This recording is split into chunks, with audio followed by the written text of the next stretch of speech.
sea, yo no había tocado ni en vivo mis propias canciones, yo no había cantado frente a personas y yo decidí que quería hacer un álbum de salsa, ¿por qué no?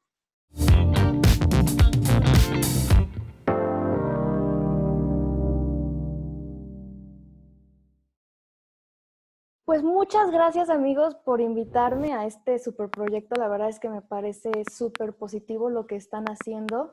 Me parece muy padre que, pues como dicen, se quite el estigma del fracaso. Y bueno, ya, para no hacer el cuento largo, hoy les voy a contar la historia de cuando intenté grabar un disco de salsa y fracasé terriblemente. Bueno, ya les platico un poquito sobre mi pasado Ale, pero para los que no me conocen, me llamo Daniela Edo, mucho gusto, y yo empecé mi carrera pues artística un poco joven. A los 4 años empecé haciendo comerciales en televisión, lo cual me llevó a hacer varias novelas de Televisa Niños, y o sea, super millennial, 100% millennial. Pero por ahí de los 14 años que yo seguía haciendo novelas, pues ya era, ya saben, ¿no? Un problema que si la escuela, que si la novela, y pues como que todos aquí en mi casa estábamos de acuerdo que la onda era que yo estudiara y posteriormente viera si quería retomar mi carrera artística en un futuro. Y pues fue muy padre porque pues yo, gracias a que estuve en la escuela, fue que me encontré con la música. No fue estando en Televisa ni en novelas, sino que gracias a que estuve en clasecitas de guitarra, pues yo empecé a tomar clases de música y pues siempre fue guitarrista, lo cual es importante en esta historia.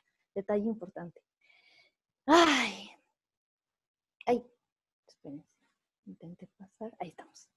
Bueno, yo como adolescente normal pasé por la prepa, los novios, los granos, las crisis existenciales y bueno, las crisis de carrera. Y cuando llegó el momento de escoger una carrera, lo único que estaba como realmente en una posibilidad en mi mente era aplicar a Berklee College of Music. Es un proceso de audición algo estresante. Eh, Estuve algunos meses preparando partituras, preparando material y preparándome también porque los maestros van a hacer a veces audiciones a algunas ciudades del mundo, entre esas la Ciudad de México, y pues yo vivo aquí. Y en diciembre de 2013 vinieron aquí a hacer la audición, que consta de que presentes una pieza, te dan a leer partituras, improvisas ahí tantito con los maestros, a ver qué onda. Y pues bueno, los astros se alinearon y, sí, y entré a la escuela. Y bueno, fue una de las experiencias más increíbles. Fue en Boston, Massachusetts, es una ciudad antigua de ladrillitos, muy linda, muy mágica. Y la escuela, hay un tronco común, todo el mundo llega como con su instrumento, uno entra, aplica como para su instrumento, hay un departamento de guitarristas, bajistas, trompetistas, cantantes, y hay un tronco común de instrumentos, solfeo, entrenamiento auditivo, ensambles, y pero aparte cada quien escoge su carrera, existe musicoterapia, negocio musical, arreglista, compositor clásico, y yo escogí una carrera que era composición contemporánea y producción musical, que es una mezcla entre la carrera de arreglista y de productor. También lo padre de la carrera es que podías trabajar, sobre todo como estudiante internacional, te intentaban dar trabajo dentro de la escuela, porque pues no puedes trabajar fuera de la escuela porque es ilegal. Entonces estuve ahí de oficinista, acomodando gente, por ejemplo, en el teatro de la escuela, acomodaba, de que puede tomar su asiento aquí, puede tomar su asiento aquí. Es porque era un trato grande y a veces pues los conciertos se vendían al público. Y, y pues yo pude hacer mi ahorradito y todo ese primer año estuve haciéndome mi ahorradito. Todo ese primer año estuve ahorrando, como que aprendiendo mucho, y yo tenía esta cosquillita de sacar mi proyecto, ¿no? Bueno, porque está muy padre que en esa escuela, como se reúnen músicos de todo el mundo, además de las clases y proyectos de la escuela, pues existe todo el rollo extracurricular de que te juntas con tal persona y haces canciones, y la gente hacía álbumes y hacían bandas, y pues yo decía como, no, pues yo también tengo que, porque eso es lo que hay que hacer. Entonces yo empecé a escribir canciones, poquito a poquito empecé a escribir canciones y empecé a cantar, y yo no cantaba, pero poquito a poquito empecé a cantar por la necesidad de cantar mis canciones. Y pues la música en español, yo siempre escribí en español y siempre fue muy claro para mí, como que no tenía una escena muy fuerte en la escuela, excepto por un festival, que la escuela también hacía festivales a los cuales entrabas con audición.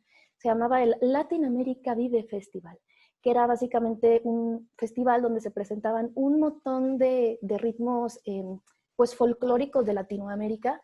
Y eso me impresionó mucho. O sea, neta, agradezco muchísimo haberme encontrado con ese festival porque escuché música folclórica de todos lados, de Perú, de Colombia, distinta mexicana, de Argentina, de Uruguay, y fue súper padre, pero como que lo que más destacaba era lo afrocubano y la salsa. Entonces como que algo me dijo a mí entre el ego, el tú también debes destacar en la escuela, tú debes estar ahí, pues yo decidí que Daniela Aedo iba a salir al mundo musical, debutar con un álbum de salsa. O sea, yo no había tocado ni en vivo mis propias canciones, yo no había cantado frente a personas y yo decidí que quería hacer un álbum de salsa, porque, ¿por qué no? Ah, y pues bueno, me puse a organizar mi disco. Las clases se toman desde muy temprano, o sea, desde las 9 de la mañana hasta la noche. Y en las noches hay conciertos, entonces uno va a grabar a los estudios de madrugada, o sea, entras a las 12 de la noche y sales, no sé, a las 6 de la mañana. Entonces, además de que pues gasté en eso todos mis ahorros de un añito, pues fue súper cansado. Fue como que un momento, fue muy pesado y, y fue una experiencia padre. Mis amigos más avanzados me ayudaron, aprendí muchísimo, aprendí cómo es todo el rollo de un estudio. Pues ahí me ven ahí con mis pants, de que estuve ahí toda la noche. Fue muy padre, pero pues sí, ya tenía que esperar al momento de escucharlo, los tenía que escuchar. O sea, ya se logró la grabación, se hizo, y estaba yo muy a gusto sentada así con mi computadora en la mesa de la cafetería, cuando de pronto me llega el mail del productor y me dice, no, pues escúchalo. Y yo, o sea, yo lo escuché y les juro, o sea, empecé a llorar en ese instante, literal, empecé a llorar.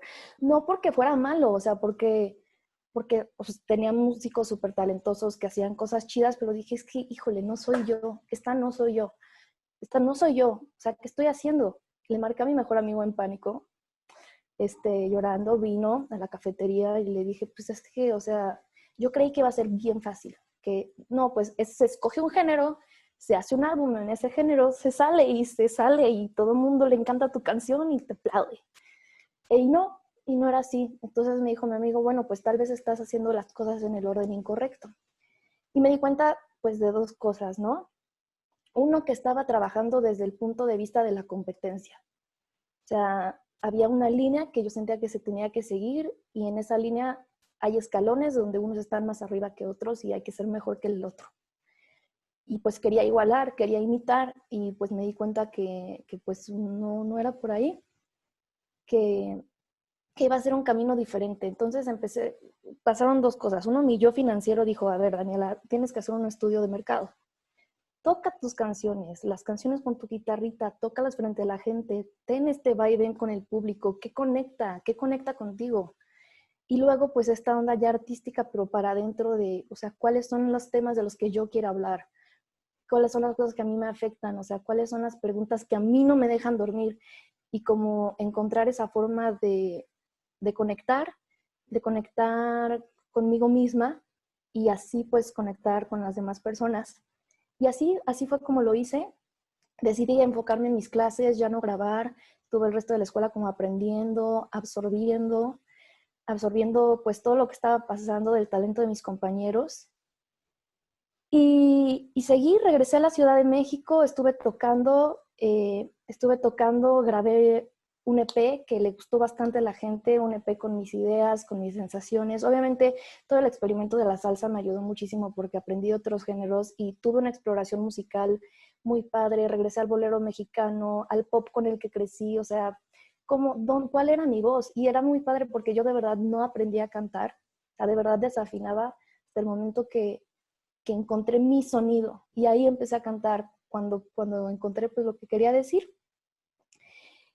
Y pues realmente eso es lo que aprendí, que la música, como diría el famoso bajista de Luis Miguel, Abraham Laboriel, no es un deporte para competir, sino es un arte para compartir.